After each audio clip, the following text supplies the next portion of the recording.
It's your boy Carcino, and welcome back to Screen Fiend. And I thought I did this movie review.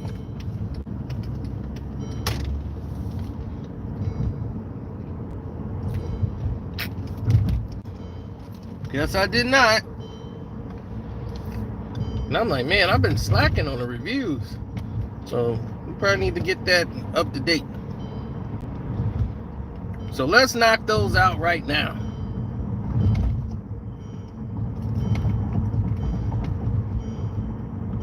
Now, let's get that on the line.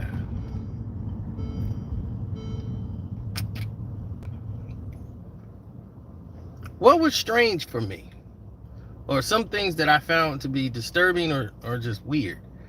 There were many opportunities I saw in the industry alone that I seen that just did not add up or make any sense. But this movie, Don't Worry Darling, that Olivia Wilde promoted because of her divorce with Jason Sudeikis and all of the drama that came along with that, because Harry Styles is the star of this movie and they apparently met while they were making this film, led to all the drama going on around this film, that people were saying it was problems on the set and different things. And I wanted to see the film to actually see what this movie's about and if it's any good. Now, the star of the movie is not Harry Styles. It's the actual woman that plays in... First time I ever seen her in anything was Black Widow, when she plays the sister in Black Widow of Scarlett Johansson's character. She plays the sister, and that was that.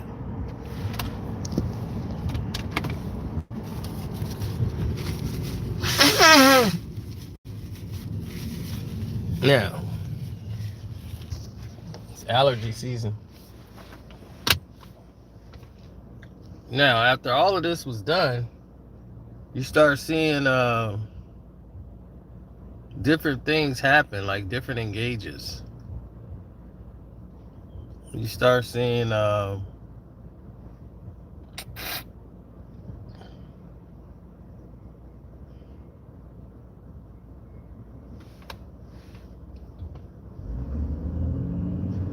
it's nuts.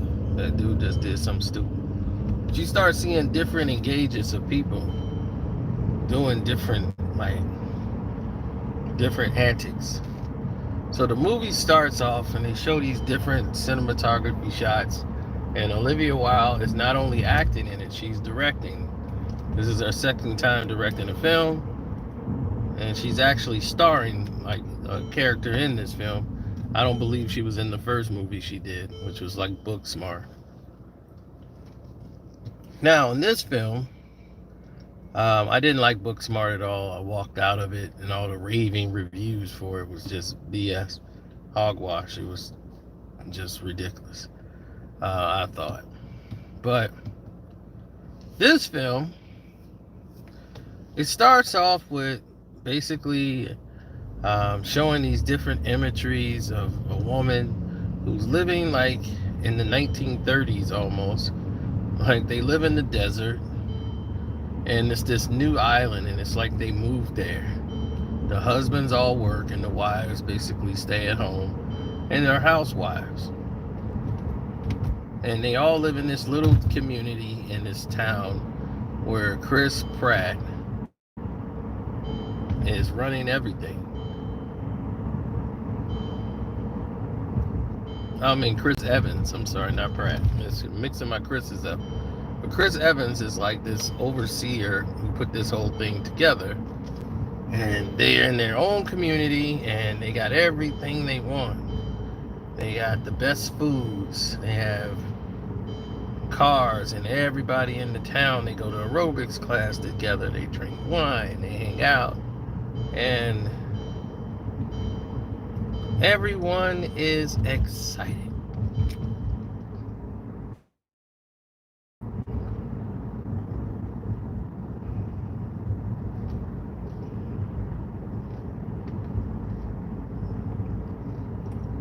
Then you see some abnormalities started to happen, like an airplane flying over somebody's head, and then there's a crash.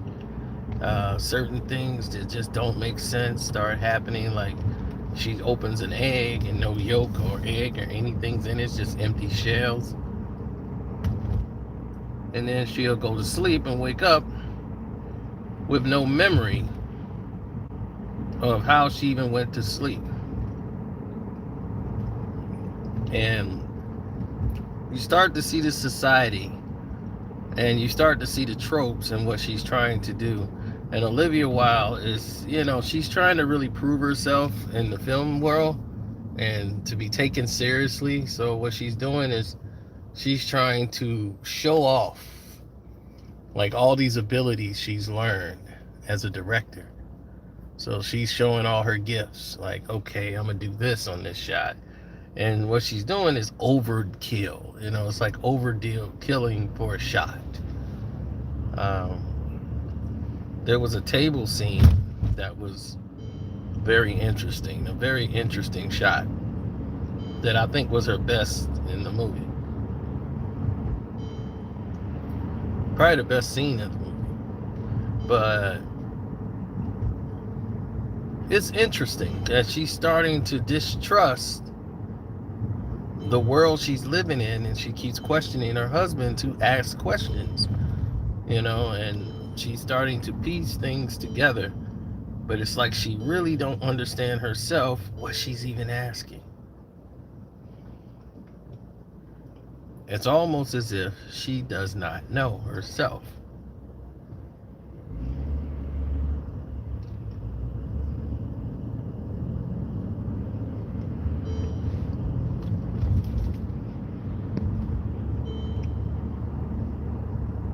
So she decides to get on a train. She goes to the last stop.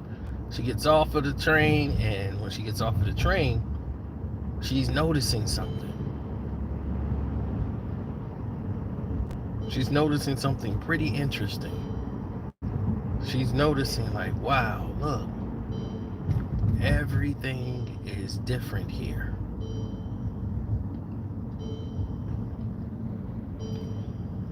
Like the last stop, and she's noticing that there's this tower, and no one's supposed to leave the town or go out in the desert. They claim it's dangerous, and they're testing like chemical gases and all this stuff over there. It's dangerous. No one is to leave. Stay in the town. But she strode out to try to save someone. Now, the trope of this is the control of man. Man's controlling everything, right? So this is what they want you to see and know and look at and say, look at this. Man's controlling this. Man's controlling that. Men go to work, women stay home and do nothing. This is the message that they're trying to echo into this situation. And a woman wants to be free, wants to be heard, and she's told that she's crazy, she doesn't know what she's talking about, there's nothing going on. And we've seen one woman that was there who seems to be in total disbelief as to what's going on around her, and she just knows this isn't real, and they won't let her leave. She keeps wanting to leave, but she's not allowed to leave. Okay, right. It ain't Chris Evans, it's Chris Pine. So that I've messed up my Chris's. I was on 2 different Chris's before I arrived to the right Chris. Thank you for whoever told me Chris Pine. Susie Q.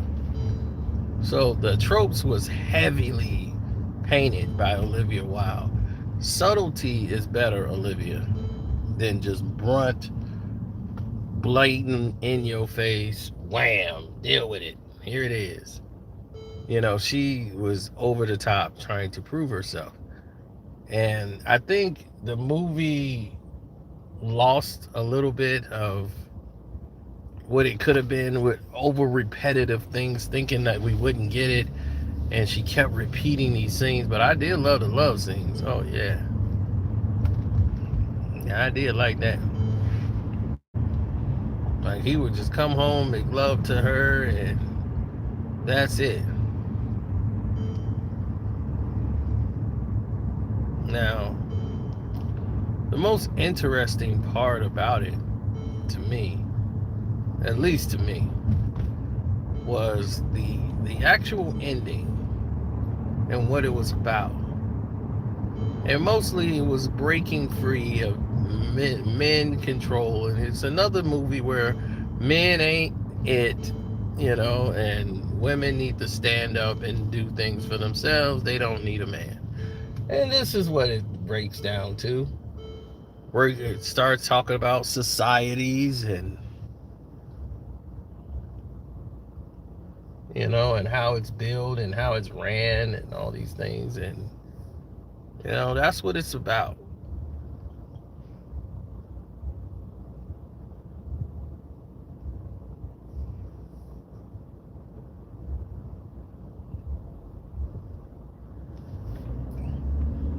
That's what it's about. Prepare to turn left. I was more proud of the way they displayed the way Chris Pine was able to point out the fact, hey, check it out. This is me. This is who I am. I don't apologize for it. But he was like, I expected more from you. He wanted her to keep pushing. Please turn keep left asking the questions. Onto West Lawrence No one's Avenue. gonna believe her. They're gonna believe him. Turn left. But he wanted to let her know that she wasn't illusioning. He wants her to keep testing the system, because he wants this conflict just so he can see the resolutions. And it just shows you the cycle of the world. If someone has power, no matter how much evidence you have, it's not going to matter to them. The only thing that matters to them is whatever words they say. That's what matters. So at that dinner scene, that's why I said that was one of the best scenes of the movie. That's what stood out most to me. So overall, I give it 2.5 out of 4 stars. I felt it was interesting. I just think the ending wasn't executed well enough for me to really be overwhelmed by it. But 2.5 stars out of 4. But don't worry, darling. I'm out. It's watchable.